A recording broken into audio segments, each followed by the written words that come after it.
The following programme has not been approved by any sanctioning bodies associated with MLS, US Soccer, or Don Garber.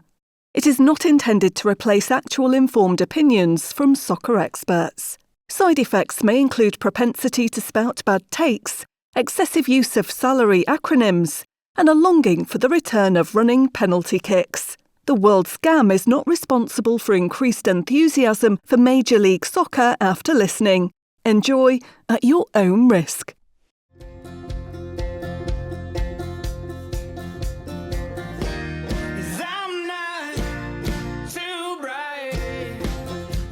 Oh, hey, you. Welcome back to the world's GAM. We're so happy to have you here. Back for season 2, Chief. We made it. You know, a lot of MLS fans are worried. Does the interest die over a winter break? The podcast is back. So at least that didn't die over a winter break. I've been itching to get back and do this again for a couple weeks, but unfortunately Grayson's been around traveling, so we don't want to disrupt his busy schedule as a man of leisure. And then, also not for nothing, this is our last winter off season. We'll have the sprint season next year, and then after that the off season is going to be in the summertime. So this is the last sort of, I think, January break we get. Wow. I feel a little sad about that. Yeah, I'm gonna miss it. Yeah. I wish there was a way to know you were in the good old days while they were happening. The real shame is that we are living through this while not also getting a U.S. men's national team camp cupcake. Right. We're truly throwing away all of the traditions of American soccer.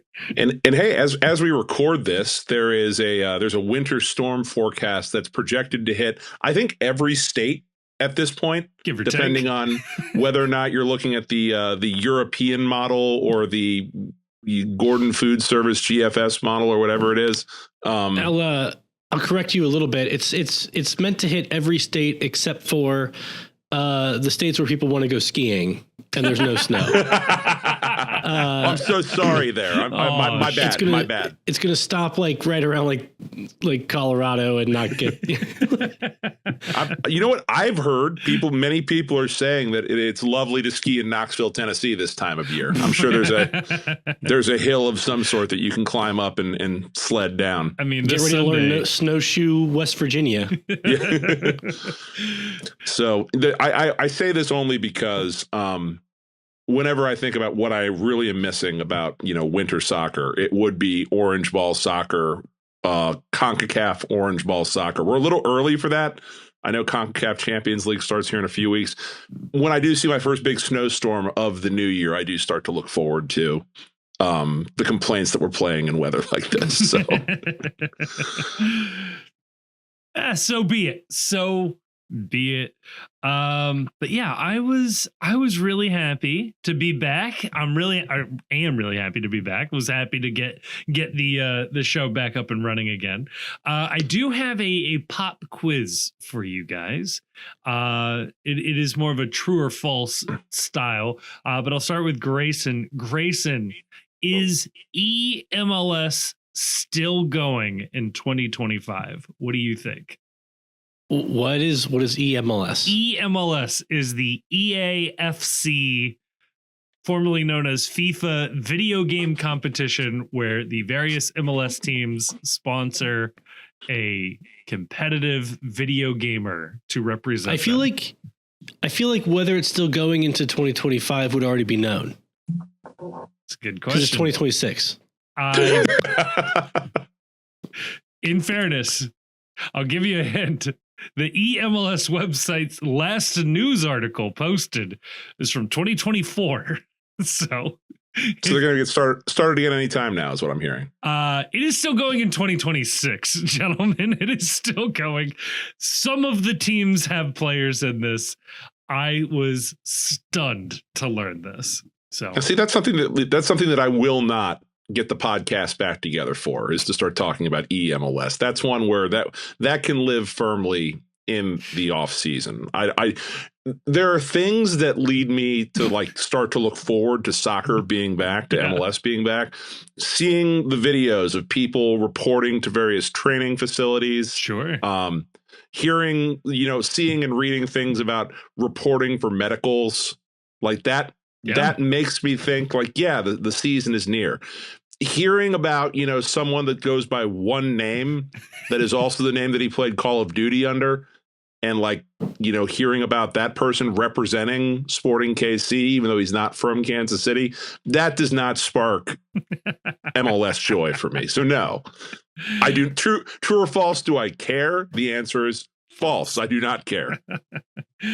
I remember back in 2019, the Philadelphia Union decided to they appointed or they selected a Philadelphia Eagles player, an active player, to represent them in EMLS, and he was terrible. He got destroyed in the EMLS season, and that was the last time I cared about that. That was very funny. The only way I'm interested be in for like EMLS Mario Kart 64. Okay. But only Mario Kart 64. We don't recognize any of the Mario Kart iterations that have come since then. Why would you do more than 64? It's a good point. That's a good point. That's enough. Marketing has told me that's the most amount of bits I need to care about in a video game system. Yeah. We stopped caring about bits after 64. Like everyone was excited about 16 bits, then it was 32 bits, then it was 64. Then all of a sudden we stopped giving a fuck, which is profoundly weird to me. I don't even know how many bits my Nintendo Switch is right now. I would love to know. Too many. Why do you need all these bits? Well, because more bits are better. Everybody knows that. Yeah. It's supposed to look like a cartoon. It's for children. Yeah. Well, then it looks more like a cartoon, right, then, as opposed to like you go away from pixels to make it look more hand drawn. Yeah, it's got bits are better. Everybody knows this. This is known. Many people are saying, I case dismissed. Yeah. Polygon count matters. Okay. Right. Don't never forget. Right. It's very, very important that the game look as realistic as possible when it's basically playing a graphic novel and I'm just hitting X every so often to attack. Yeah, basically. Oh, God. Kevin, when did it feel real to you that the MLS season is upon us? I think when I started to care about like the teams are starting to report to their preseason camps if they haven't already. We've already gotten some early scores from some friendlies and stuff, and realizing that like these rosters are 80 to 90% complete and set. And that's when you go, okay, so like this is real. Like these are the teams now. Like this is, I have to dig into this now. We're putting actual numbers attached to this. I would say when we got our annual MLS Mad Lib, where it was like Issa Rae talks about Miles Robinson. MLS is like the most Mad Lib league. That's why we love it. In all of sports. It's like for COVID, they got David Guetta to talk about Martin Luther King Jr. and George Floyd. Shout out to his family. Right. On top of the Empire State Building. Yeah. And it's just every so often we get something that's basically the same as that. Yeah. You know, it's like owns the Seattle Sounders. Music. MLS is back. Music by Hans Zimmer. Music inspired by the return to play. That was always the biggest bullshit back in the day, too, that you would buy like a soundtrack to a movie. And it would just say music inspired by the motion picture. And like none of the songs ever appeared anywhere in the movie or had anything to do with the movie. Yep. Oh, that was so good. The Godzilla soundtrack where it's like, it's a bunch of like alternative rock songs. Yeah, new metal. And then the last couple of tracks are like the actual score of the movie. The only one I remember. Black had one of those. where the only song in it was like the Men in Black Will Smith song. Yeah. The one that I always remember was the original Spider-Man with Tobey Maguire, where it had the lead singer of Nickelback, Chad Kroeger, singing that song Hero that you couldn't get away from on the radio. Oh, man. Yeah, there was some good angsty college rock, or not even college rock. There was some good angsty butt rock that you listened to in college on that album. You know who had like a weirdly interesting soundtrack inspired by was the Rugrats movie. Okay. It's like a lot of like hip hop. Sure. And R&B. Sure. Why not? Exactly what I was thinking of. It's nice to see that that's like a trend for Nickelodeon, because they just got in a little bit of hot water. I do pay attention occasionally to pop culture news. It's not all sports, where they had apparently Ice Spice do the theme song from the SpongeBob movie. And then she big guy pants. Okay. Yeah. Yeah. She may or may not have shown up dressed a little too provocatively to the premiere with a bunch of children. Whoops. That's all right. Yeah. You know what? Whatever. It's 2026. There are no rules. In the vein of the Godzilla soundtrack, the Crow soundtrack is just that's great. Perfect industrial music. It's great. Yeah. It's good stuff.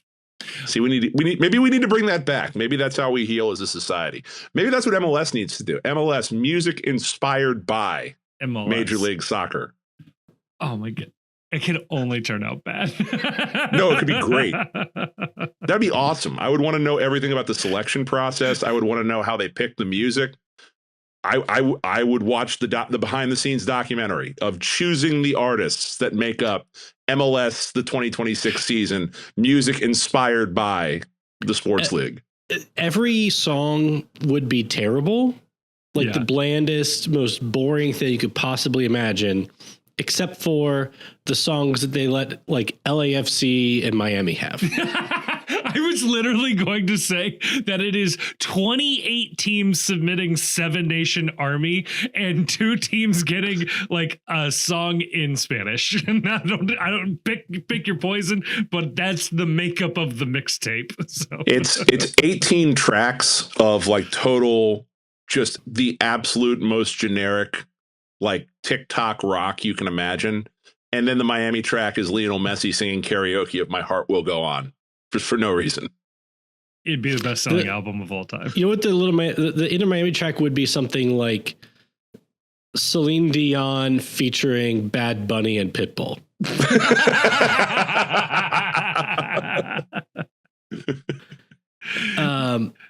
Yeah, LAFC would get the Chili Peppers.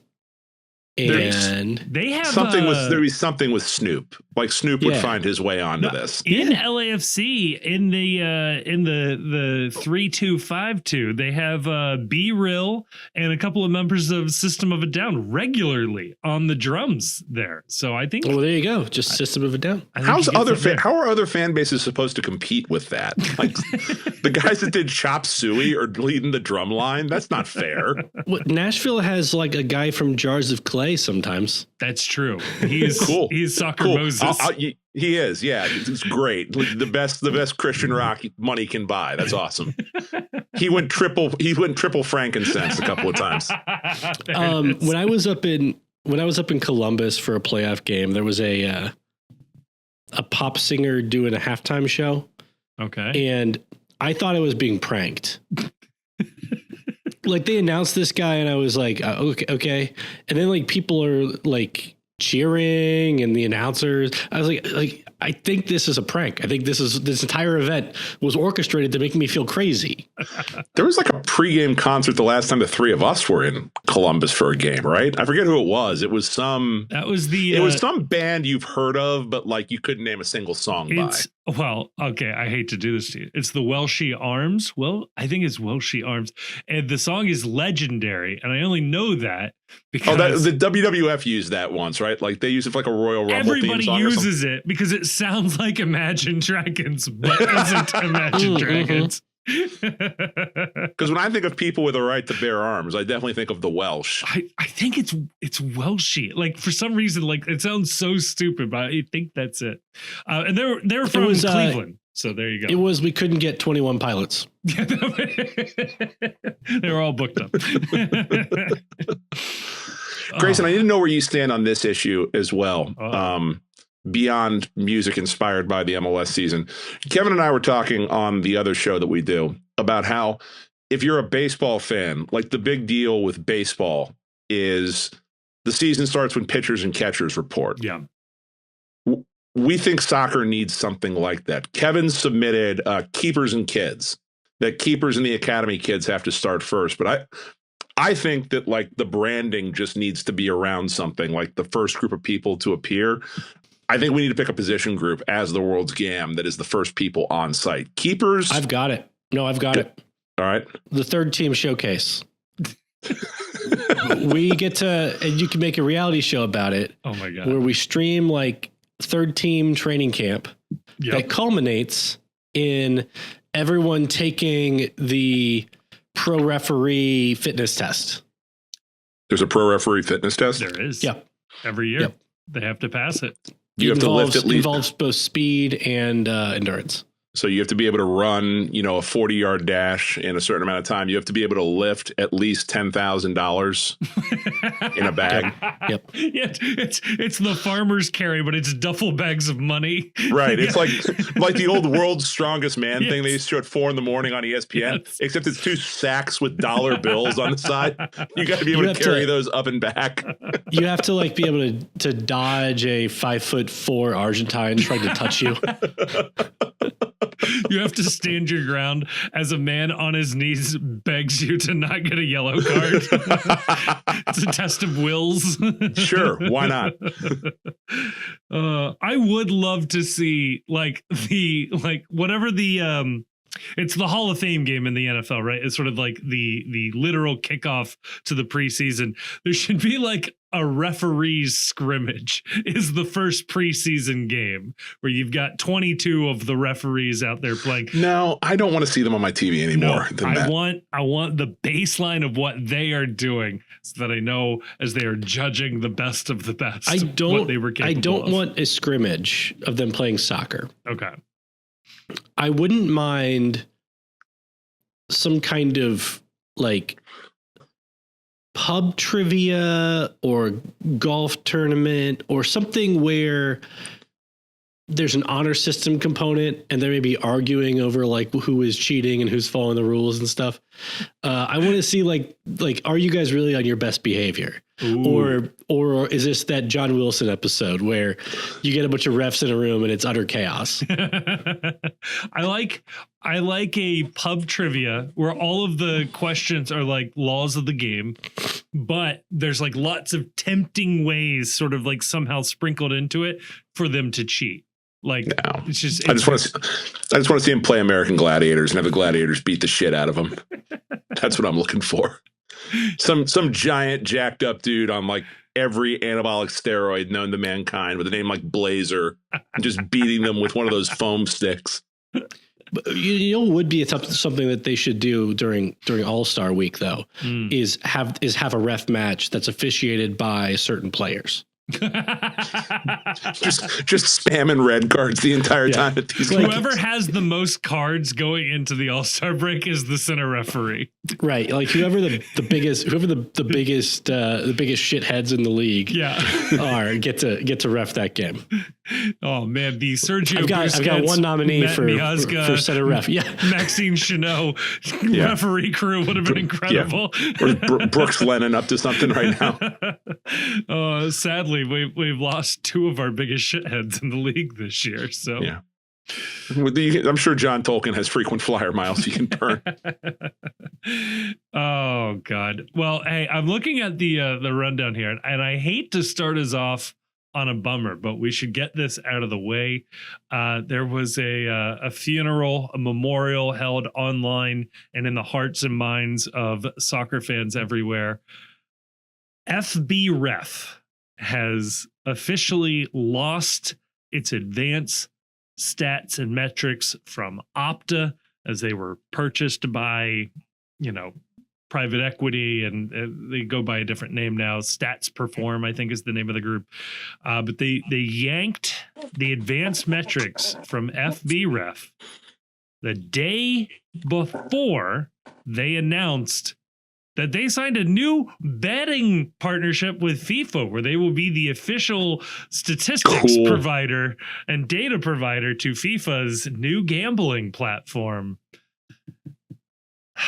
Grayson, can I just yeah? Can I offer a mea culpa? You may. Like I rarely admit that I'm wrong, because I believe that you shouldn't. I don't believe in apologies, because the right types of people don't need them and the wrong types of people use them against you. So always, straight ahead all the time. I was wrong about sports gambling. It has made life demonstrably worse. And this was a terrible idea. Like, this was somebody said online, I wish I'd give them credit for it, where they said that every so often we pull the guardrails off something in society and then we're reminded why the guardrails existed in the first place. The amount of joy that I have experienced by being able to put $15 on a random Mid-American Conference game on a Wednesday night has not been outweighed by all of the ways that sports gambling seems to have sucked other joy out of other places. This one just being the latest one. Like, I don't need this in my life anymore. It is very clear that it is overserved its utility, or not lived up to the amount of utility we thought it would bring. I'm out. I'm sorry that I advocated for this. I'm sorry that for every post I ever made saying it's stupid, I can't make a bet in my home state.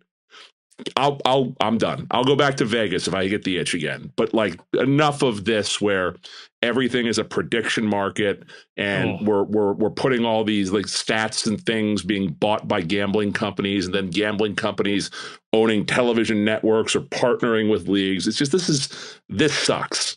Even independent of FBRef. This is like the latest sort of front in this war. I'm out. Unless a gambling company wants to sponsor this show, in which case I'm back in. I've always loved gambling. Yeah. Yeah, I think that there are a lot of things where we're like, this doesn't need to be illegal necessarily, but there should be like friction points built in. Like, you used to have to go to Vegas, right? And like go into a sports book, and like place a bet and like sit around in and cash, like have cash, put cash down on the table and see exactly how much money is going on whatever it is that you're betting on there. Yeah. Or you would go like set up a pool with your buddies, which is like kind of a social activity. Yeah. Right. I don't see what benefit there is to the it's legal everywhere and you could pull up your phone and it's no harder than like playing solitaire on your phone. Yeah. Right. Just a couple of buttons you push and you don't have to talk to anybody. It's all by yourself.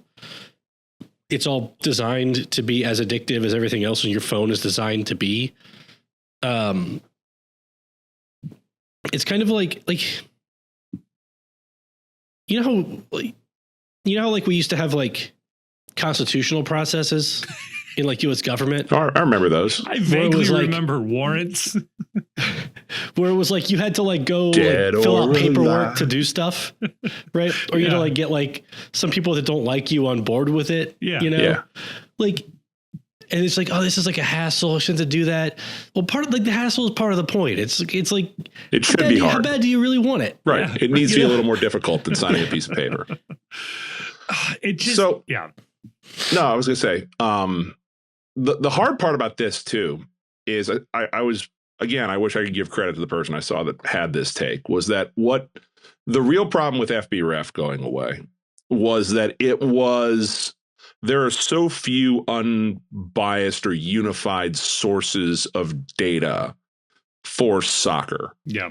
And that's because by its nature, number one, the sport was very, very late to the statistics and analytics game compared to, say, baseball. Yeah. Or even, and there aren't as many counting stats to measure in soccer as there are in football or basketball or other sports.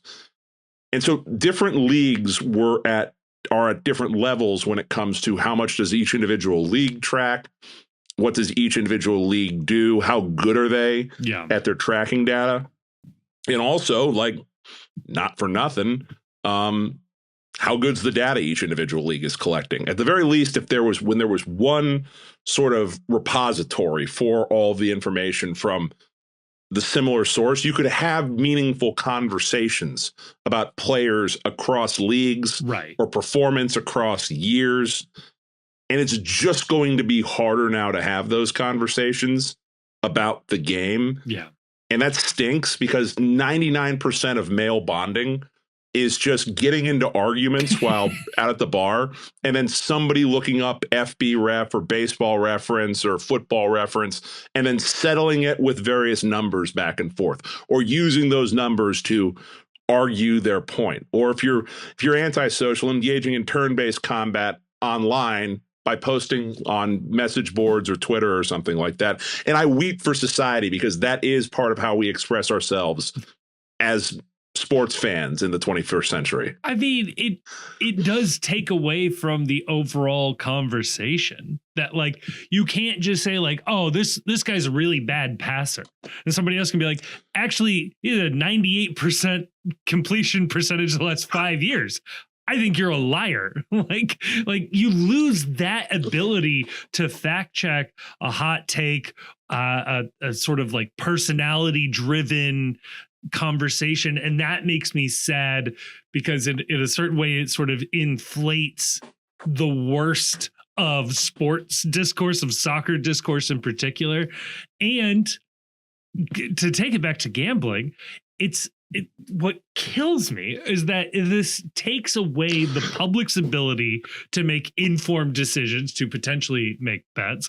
But I've not gotten to this point, but I have had friends who have done this, who are very successful at gambling, like unbelievably successful at gambling. Get some picks for your boy here. Come on. The system is way harder than picks, literally placing hundreds and hundreds of bets a day. No, I don't know if that kind of patience. But here's the thing.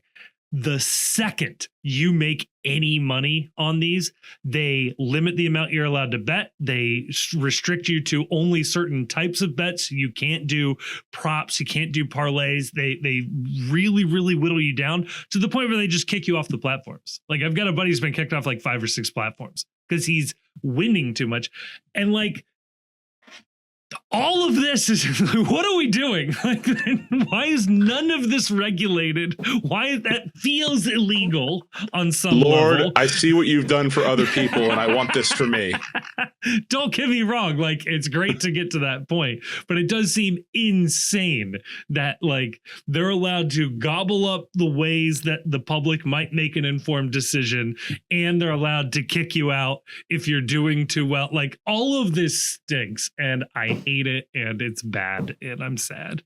So where are we going for our data now? What's the plan? How do we continue to have these fights? Is anyone going to take up the mantle here, or are we just FUCT on this one? I think we have to just use Football Manager. I think that's the only way to do this now. FIFA Ultimate Team it is. Yeah. Cool. You know, it's funny, Chief, you're talking about like other leagues tracking stats differently. That's absolutely true. Especially if you've tried to like track a player from South America, you'd be like, oh wow, the Peruvian second division doesn't track XG. What is going on here? Nope. But we got to keep in mind, MLS for years has been just counting assists differently. So like, I think FOTMob is still viable. I mean, I don't like it as much as what FBRef was, but yeah. And maybe our source of truth right now, or I hate to do this, but like as we as the Post may have to explore buying a data set or something. The last time I looked at this, they are absurdly expensive. It is not something you can just do on a whim. Like and subscribe to that video, baby. And it's very hard to like figure out what you would be buying. Yeah. Without scheduling some kind of demonstration. Yeah, literally, when I tried to do it, they had 2 salespeople like schedule meetings with me. I was like, I don't want to do that. I talk to too many people as it is. Right. Just take my credit card and bill me later. Yeah. I don't want to talk to somebody. And half the time, Grayson, to your point, I think what they are selling you was actually historical data, not like live active data. Yeah, current. Yeah. Right. So, I mean, I'm not saying that's useless, but like that's not the use case that we'd be looking at on a weekly rolling show type thing. So, well, F's in the chat for FBRef. Yeah. Sad. Tough. Tough scenes. Do we want to get all mad and yelly now? Because that's the next thing up on my list. Neat. Here. Now that we've killed off a favorite child, what's next? What could possibly be worse than that, Kevin? What I just wrote down here is, what is Miami doing? Oh. What's Miami up to over there? What are they doing? Everything. I'm kind of coming around a little bit on it, to be honest.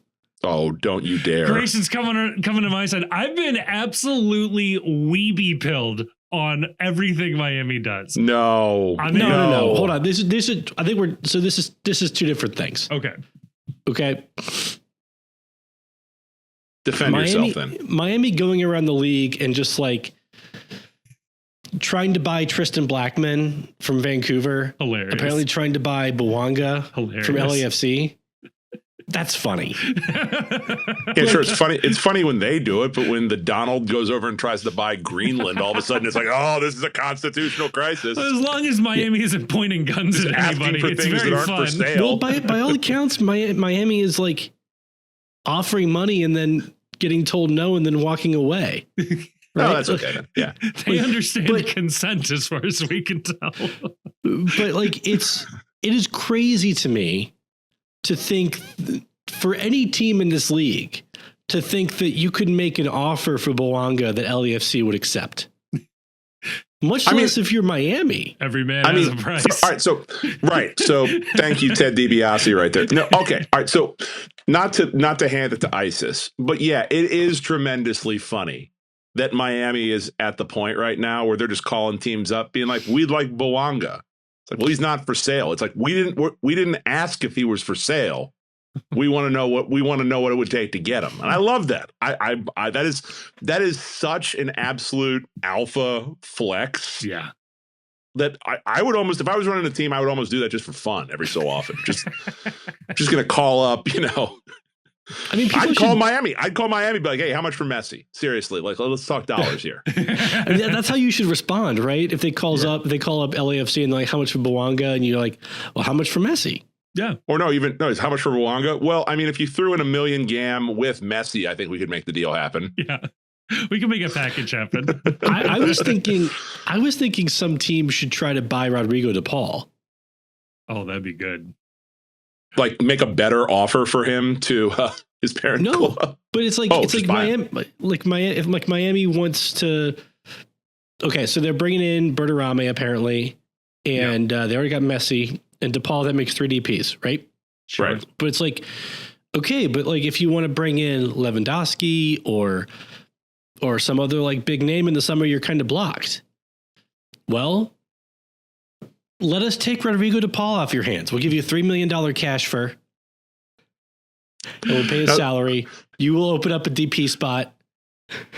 Now, see, if somebody was playing 4-dimensional chess right now, there is a sort of market inefficiency that you can exploit here with Miami. So part of what is pissing everybody off about Miami is that their cap compliance, if you believe they are cap compliant, is based largely on players agreeing to take lesser money deals because they want to play with Lionel Messi.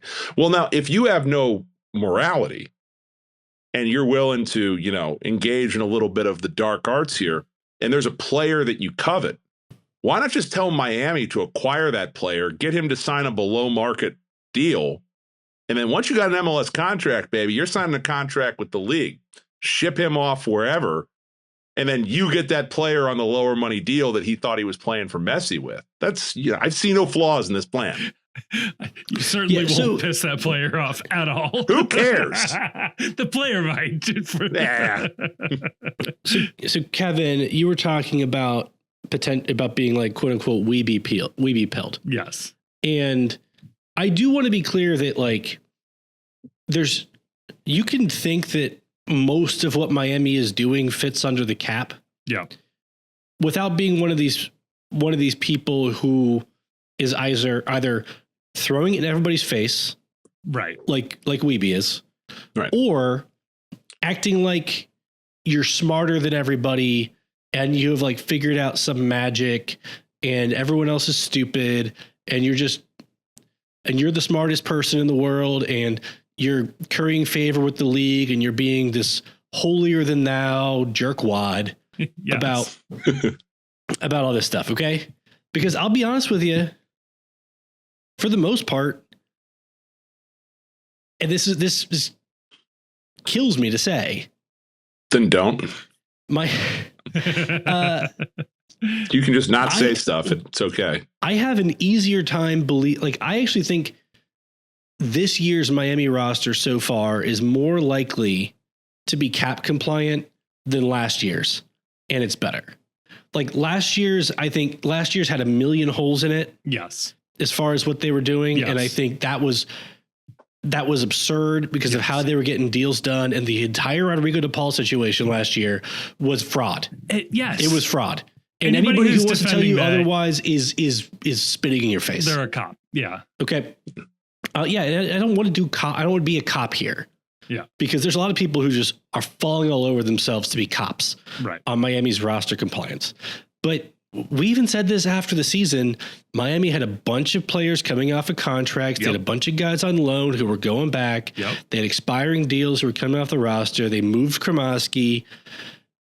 And like, we know that Dane St. Clair isn't making all that much money and he's just taking less to go play at Miami. We know that's the case, right? Yeah. Rodrigo de Paul slid into a DP slot that they had open. Berterame is coming into a DP slot that they have open. Yeah. You know, and Mikhail is apparently coming in on loan. And what I have found based on his salary, it doesn't seem crazy. Yeah. The one contract that you can point to is Allende. Allende doesn't make sense without. So just to bogart your point here, Allende's reported transfer fee, based on all the reports, is that they had turned down other offers of $6 million for him, saying that he was worth more. The only way he can be just straight cap compliant is if he is either taking a massive pay cut for this coming year versus last year. He made a flat $1 million per the MLSPA. And on a 5-year deal, which is the maximum length that FIFA lets you sign a player, technically, his fee has to be in the range of $4 million or less. Now, Grayson, where I could use a little bit of clarification is, can they pay down the initial transfer fee? Let's say it was a $7 million transfer fee. Can they put $3 million in GAM now and then amateurize the remainder? That's the only way that this makes sense. That's the thing, is I think they can. Okay. Then if that's, I think they can use GAM. And they've got a ton of buy down, because it says you can use GAM to buy down any portion of a transfer fee. And then I think for that DP hit, you only have to average whatever the remaining amount is. And they have more GAM than anybody, and you can be mad about it because they were gifted the Club World Cup GAM bonus. They've had a few trades that I think are suspect. You know, Leo we're going back to Bryce Drake Duke. Calendar. Bryce we're looking Duke. at and there was another one recently, but the fact is that but the fact is that based on reporting and based on what's out there, they do actually have all this GAM. Yeah. And that's even before they potentially sell somebody this year, which they've, there's a market for someone like Segovia. Yep. Segovia or Noah Allen have both sort of garnered interest where you could see one or both of them being sold off and then being able to convert that to $3 million. That's the sort of running MLS rule. As far as I can tell, they haven't had any outgoing transfers that would qualify for that conversion to GAM, which is to say that they're kind of sort of sitting on a $3 million GAM reserve that they haven't tapped into yet. Maybe the Allende deal is being done on the assumption that they will get that GAM done by compliance date or by the time MLS cares. And the other thing that I think you have to take into consideration is the rules aren't exactly clear how you do this, but it also says that in general, the transfer fee doesn't hit the budget charge except for the year when the amount of money is due. So if no part of Allende's transfer fee is due this year, I'm honestly not entirely sure how that works, but I know that is some component based on what I've read. So you can imagine scenarios where they structure this fee in a way and they have all this extra GAM that they can do it. It's still that's still the one that I think raises the most questions at this point. Yeah, my problem isn't I don't have a problem with a lot of the deals Miami has done. I really don't. There's a pathway that you can see and you can squint where it's okay, I can see, especially because of all of the deals they've gotten done to bring GAM in, the extra GAM that they've gotten from the Club World Cup, like we talked about.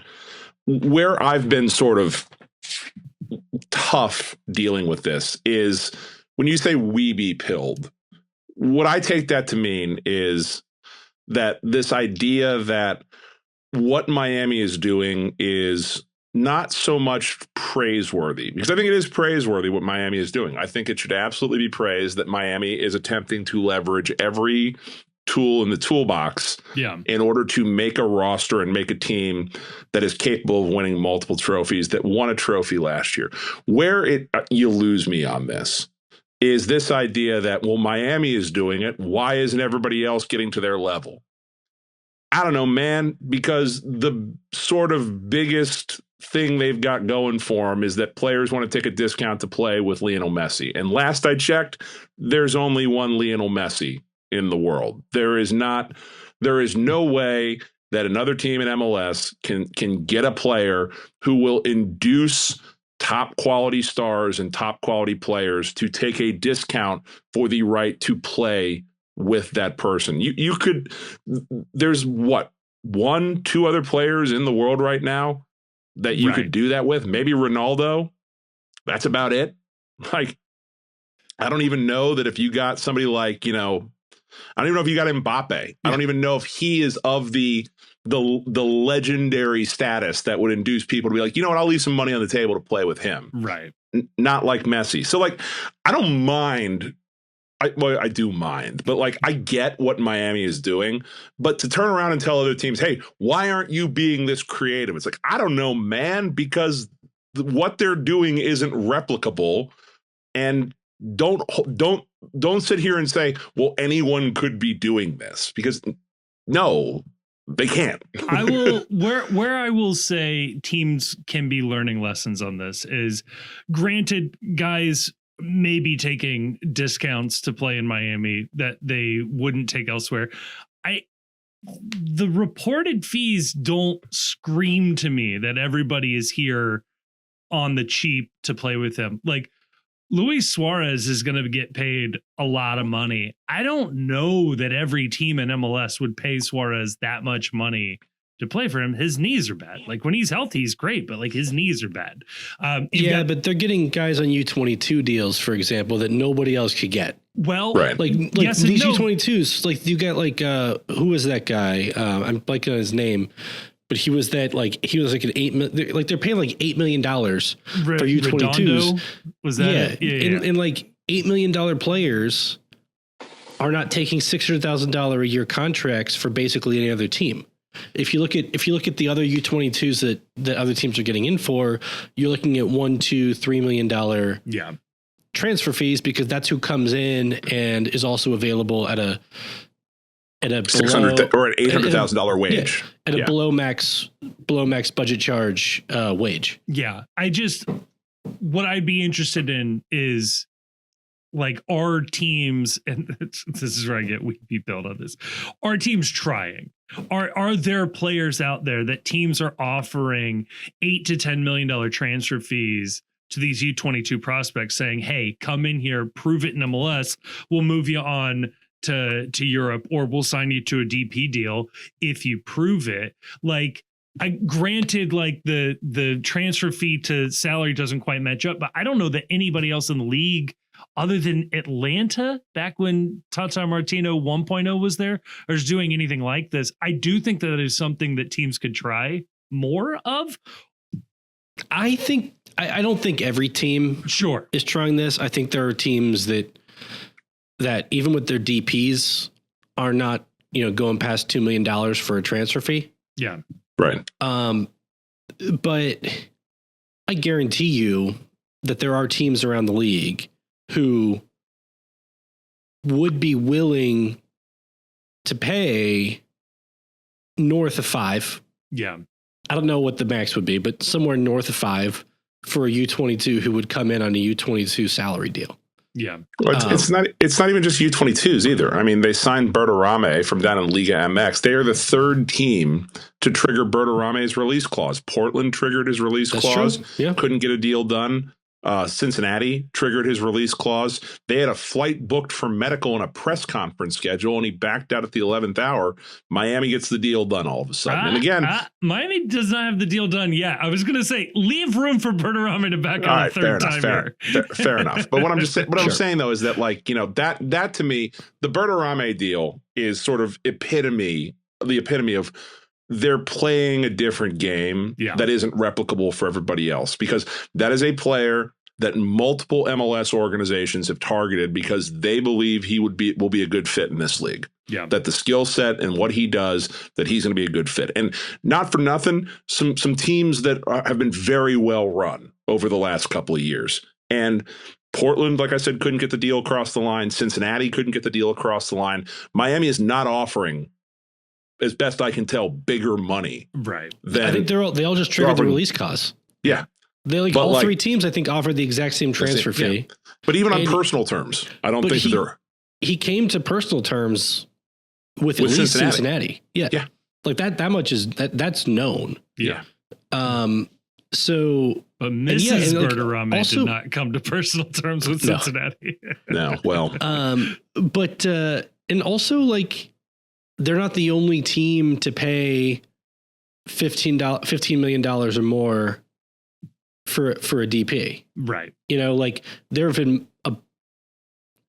not a bunch, but more than a few teams have paid 15. Come on top of my head, you got Latte Loth in Atlanta, Denke in Cincinnati, Son in LAFC. Was he a transfer fee? Yeah, wasn't he? He was, yeah. It was like a $20 million transfer fee. Yeah, LAFC. Toronto is apparently trying in Josh that Sargent. range for Josh Sargent, if that gets done, but that's a demonstrated willingness. Yeah. I mean, they're trying really hard to get that deal done, so clearly they intend to pay it. Yeah. Alan Polito was like 9 or 10 million, and that's SKC, which is not known for being a big spending team. So yeah. Yeah, I think Galaxy has paid like 8 to 10 for a few players. They paid, if you count the waiving most of the expansion fee, they paid like $200 million for David Beckham. Great deal. Hell of a coupon. Speaking of valuations, I don't want to miss this in the first segment because we can talk about Miami all off season. We will have all off season talk about Miami. Franchise valuations. You talk about David Beckham getting one. SKC sold at, I believe, you said you got here $700 million valuation for Sporting Kansas City. Is a record valuation on an actual transaction. So we're not looking at the Forbes list and estimates. This is pen to paper. SKC valued at $700 million. I mean, hot on the heels of a report saying that soccer has overtaken baseball as in terms of sports popularity in the United States.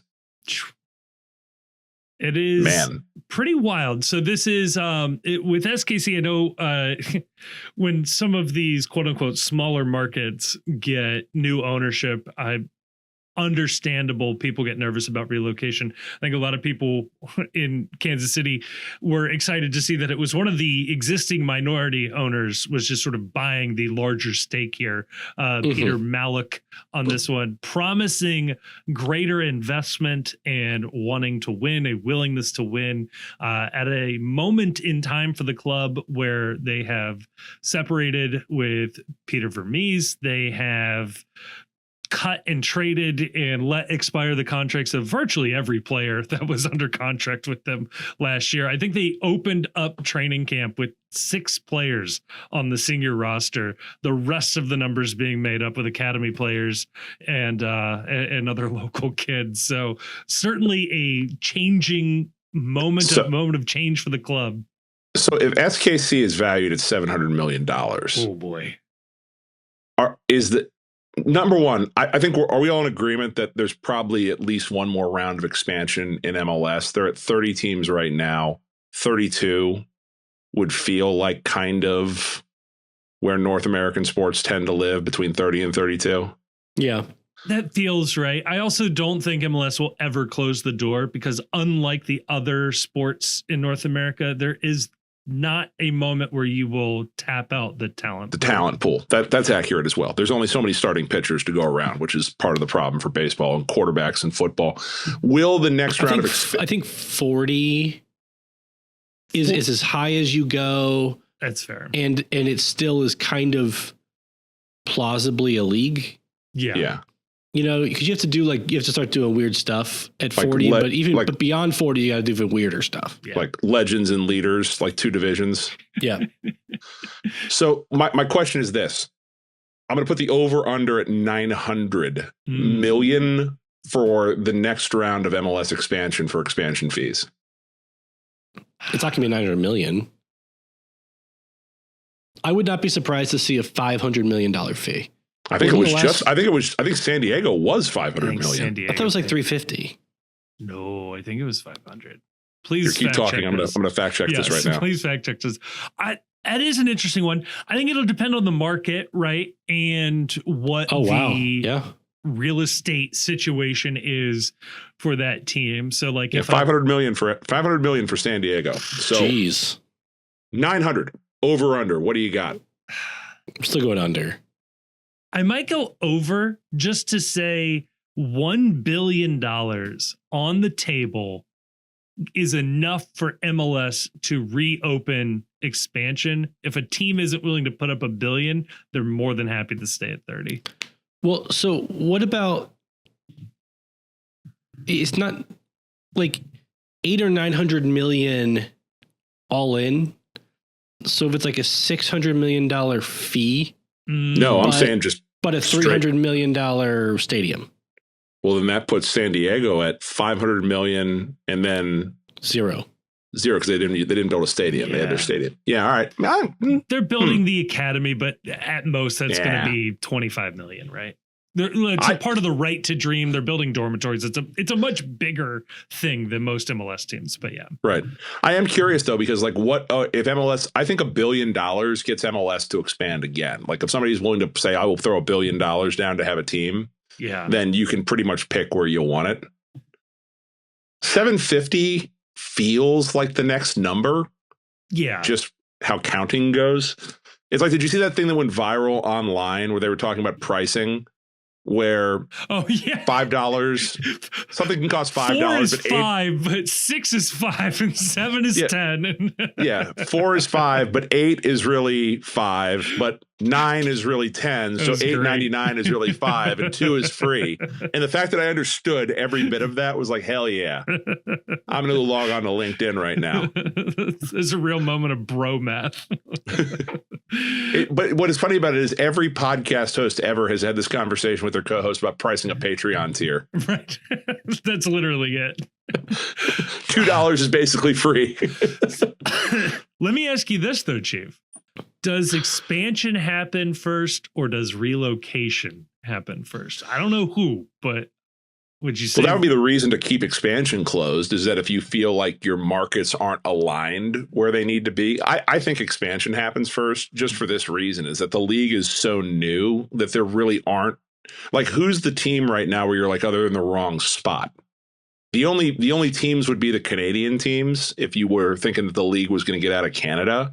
Yeah. But objectively, there's not any teams and markets right now where you're like, ooh, I don't know about that. Like, maybe if we were starting the league over, we would have gone in a different direction here. You know, it's funny. The one that makes sense would, I think, for a lot of leagues not be considered relocation.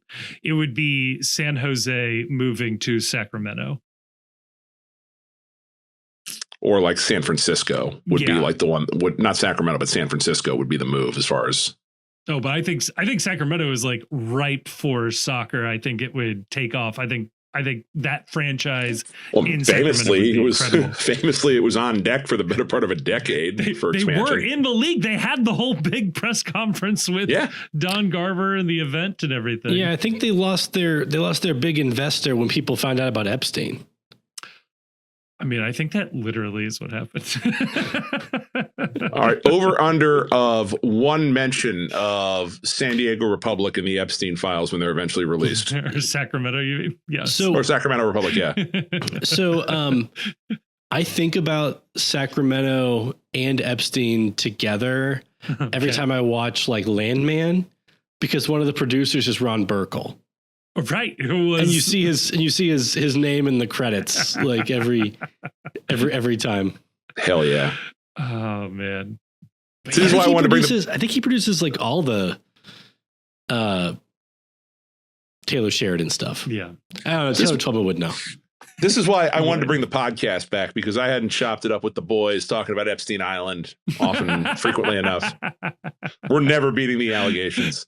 I got one last one here for you, Chief. We've got the GAM numbers out from MLS on day of recording. My problem with this is that this number is basically useless at this exact moment. I think it would have been interesting to get it a day or two after MLS Cup. But now that teams are signing guys and things are moving around, people are going to look at that number and think, oh, that's how much these teams have left. And I know all of the business that my team has done and other teams have done. That's not what that number is. That's sort of some of the money that is the baseline going into next year. What that doesn't account for is how all of their current rosters are impacting that number. It does not account for the discretionary TAM that various owners are able to bring in. It does not account for the transfer fees that have been converted to GAM post, after the end of the season. There, it's very weird. I don't know why the league does the transparency like this. What they need is, and I've been begging for this for years. We're never going to get it. We're closer than we ever have been before. Yeah. But that on MLS Soccer, Major League Soccer, soccer.com, that when you go to each team's page or even like put a link on there, I want almost like the stock market. As of the close of business today, this is how much GAM that each team has, and have it on like a bar chart, and you can track it over time. But that I want to be able to log on to the website at any given time and find out to the dollar how much each team has available in GAM. I want that. And I also want a ticker going across with the sort of average of the last 2 or 3 sales of draft picks, of international spots, of all the other various tradable commodities that are going around. I also think teams should have to declare bankruptcy, whether they have converted GAM fees, bankruptcy.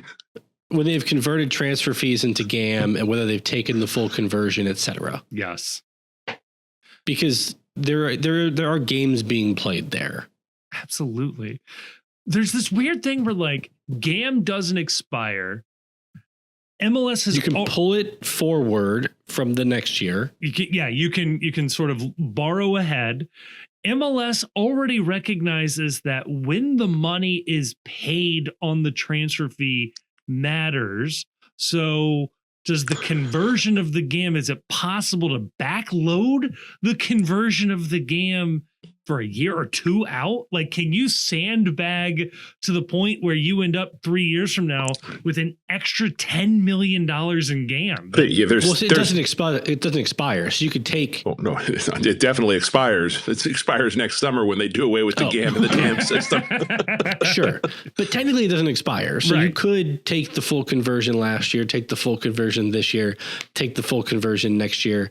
Don't spend theoretically. Yeah. And don't spend it. And then have like 9 million extra. Yeah. And you can just go poach every team's best non-DP player. And call up and ask for Bouanga. It's great. Yeah. 10 million in GAM might do it. That's a lot of flexibility. There's so many options on the table with that much GAM. You know what I would do with all that money if you could do that is I would just start buying a lot of international spots and have like 50 international spots for like in excess of twice as many international spots as you can have senior roster spots. And then you create a market run on international spots, because by the time everybody realizes what you're doing, they don't realize that you've hoarded this important resource. Oh my God. It's very Settlers of Catan coded, and I'm very happy about this. That's what you do, is that you buy up all the international spots, but it's like all of these promises of like, you can't announce this deal until January 30th. You can't announce this deal until January 30th. And then like every team announces we've sold international spots we've sold all these international spots to Sporting Kansas City. And it's like, sorry guys, get used to speaking American unless you want to deal business with us. Yep. And now international spots are $10 million. What if you took your GAM and you set up an annuity? And every year the annuity pays off like the equivalent of the amount of money it takes to buy like 3 extra international slots. I like this a lot. Or if you had enough GAM that you could like loan shark your GAM, like where there's a team that like needs GAM right now. And it's like, okay, yeah, you want to make a run at MLS Cup? We've got 2 million in GAM right here, but it's going to cost you 6 next year. I mean, I feel like we've seen a bit of that. New York Red Bulls made a similar-ish move when they got rid of who was the player?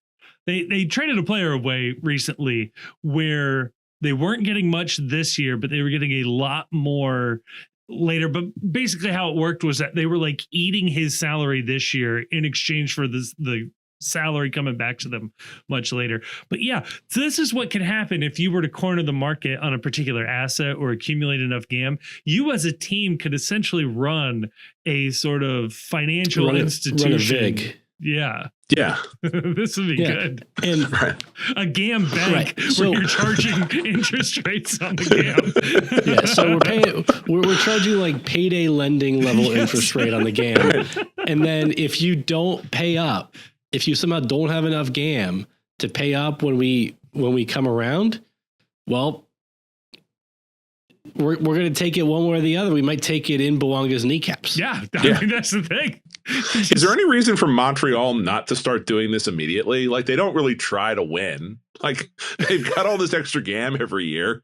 Like, any person that commits this crime on Bouanga's knees can immediately cross international lines and be not subject to extradition. That's true. It's the best time to flee to Canada in U.S. history. Yes. The enforcement mechanism is so funny with this. It's literally, we'll just take out your best player. So you can pay up or you can lose a knee. Right. You're trying to win a title. It'd be a real shame if anything would happen to that highly priced striker that you just invested all of that hard-earned money that we provided in. Oh my God. 2 million GAM, or I just get to pull out his ACL. I get his ACL. I need the ACL in my hands. Right. This is how like a GM's kid ends up being held hostage somewhere. No, it wouldn't be the first they one. want us to be a proper sporting league. This is how we do it in America right here. Yeah, look, the other leagues can have, songs, beautiful stadiums, whatever, history. No, we've got loan sharks. We've got mobsters. Yeah, we got the American semi-legal financial institution. No, we don't have loan sharks. We have alternative financial professionals. Yes. Yeah. Entrepreneurs, hustlers. Yeah. Businessmen. People who get financially creative and they sell non-traditional products. for subprime markets.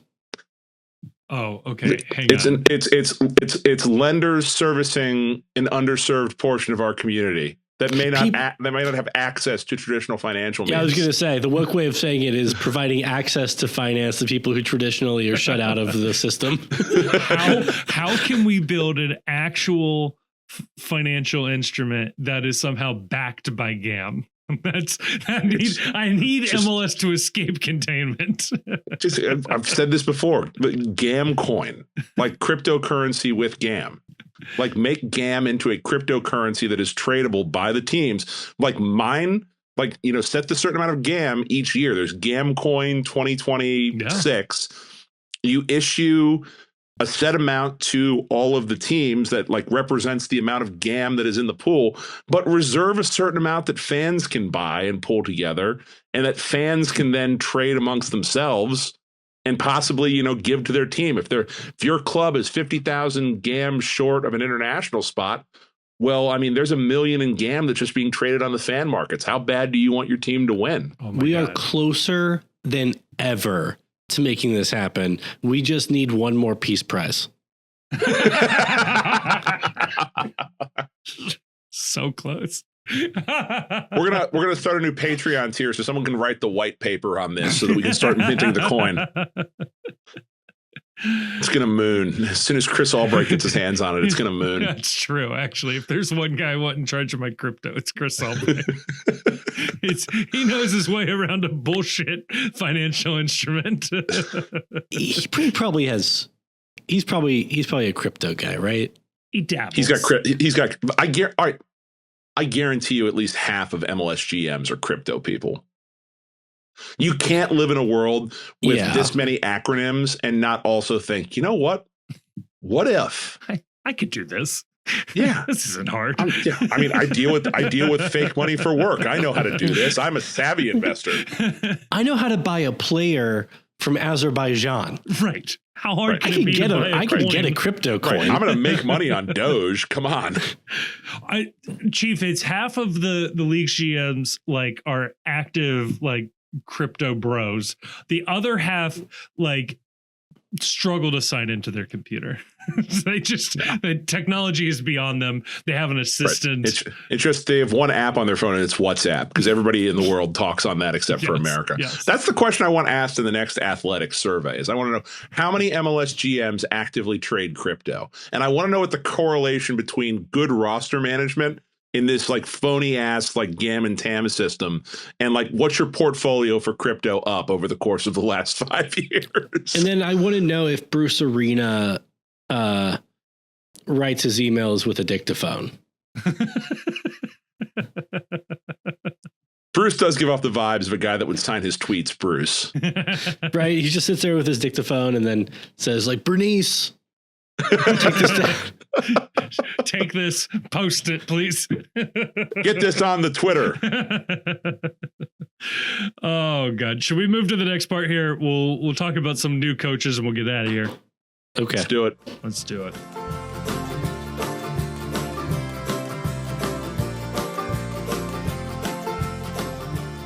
Kevin, I couldn't help but notice that we still don't have an ad to read during the ad break. Why did we come back to do the show for season 2 if there's not an ad to read? I was promised an ad. More to come on that front. Fair Okay. enough. All right. There's things in the works, irons in the fire. Or something. Cool. I don't know. Right. But no, Chief, this new season means new coaches. By my count, 1, 2, 3, 4, 5, 6, 7, 8, 9 teams in MLS will start this season with a new manager. A manager they did not have last year. Which one of these new signings? I know exactly where I want to start on this. Please. All right. So it's our first episode back. Yes. And since the World's GAM went on hiatus. Oh, God. Yes. Wilfred Nancy has departed the Columbus Crew. Yep. Signed to manage at Celtic in the Scottish Premier Super Fun League. Yep. Has been fired by Celtic.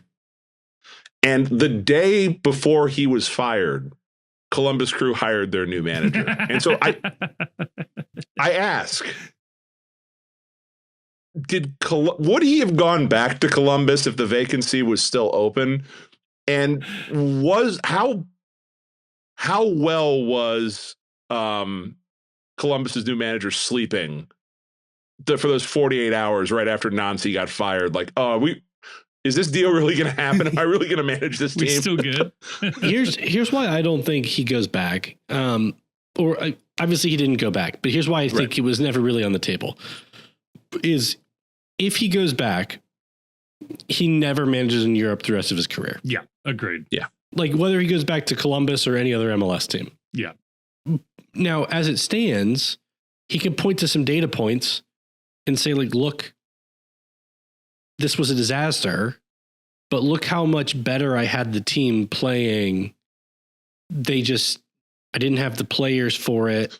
Or the time. And they didn't have the patience.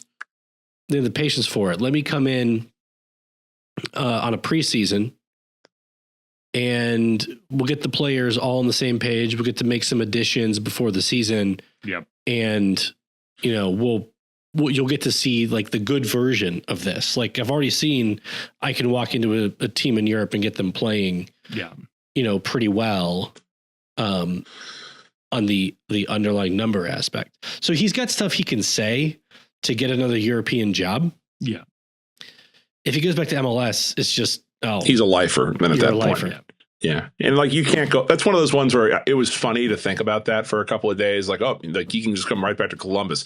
You can't go home again after something like that. Like you can't go home with your tail between your legs immediately like that, just for your own psyche. Yeah. You've got to take, if you were going to go back to MLS, you got to take a year off, like go play some golf, do commentary somewhere, write a blog, read a book. I don't know, whatever it is that you do when you get fired as a football manager. But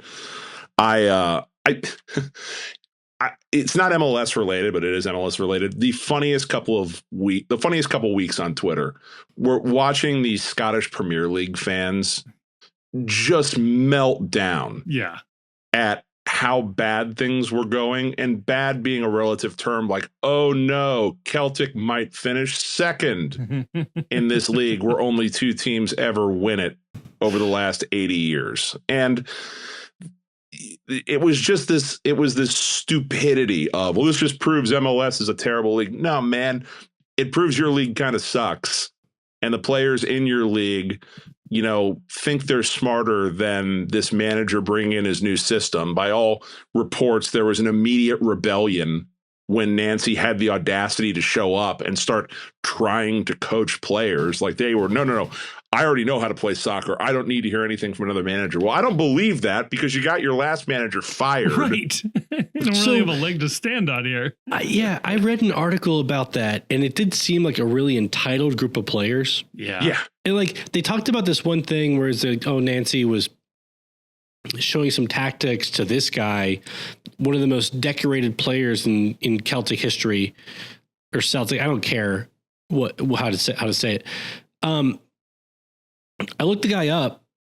He's decorated because he's played for Celtic his entire career. Right. And they just win all the time. Right. Like, he never played it. It wasn't like some guy who like started at Celtic and went and starred, at Chelsea or PSG or Bayer Leverkusen or something.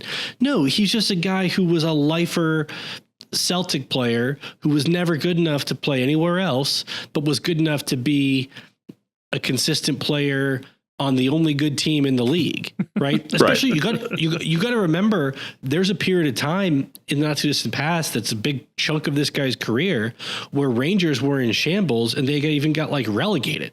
Yeah, right. And so Celtic just kept winning the league over and over and over again. They were just competing with themselves. Right. It'd be like somebody who is like, I've been winning. I've been winning like the Big Sky Conference every year. Right. And, John Shire comes by and tries to tell me to do stuff. Right.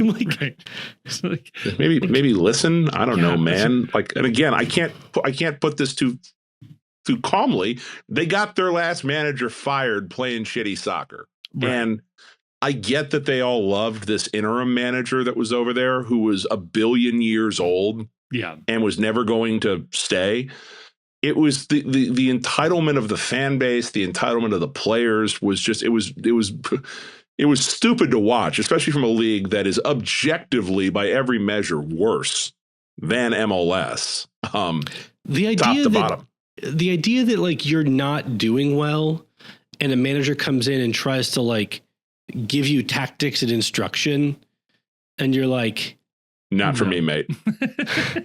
Not gonna listen to you, mate. Yeah, like, it's not really my thing. I also. Who do you think you are talking to me like that? Put that whiteboard away. Shite. I hated this. I hated it for Nancy. The other thing too is that like I was so annoyed. If you're Celtic's board, if you're not going to support him trying to implement a new system and give him time, why are you bringing him in mid-season? If like that's the whole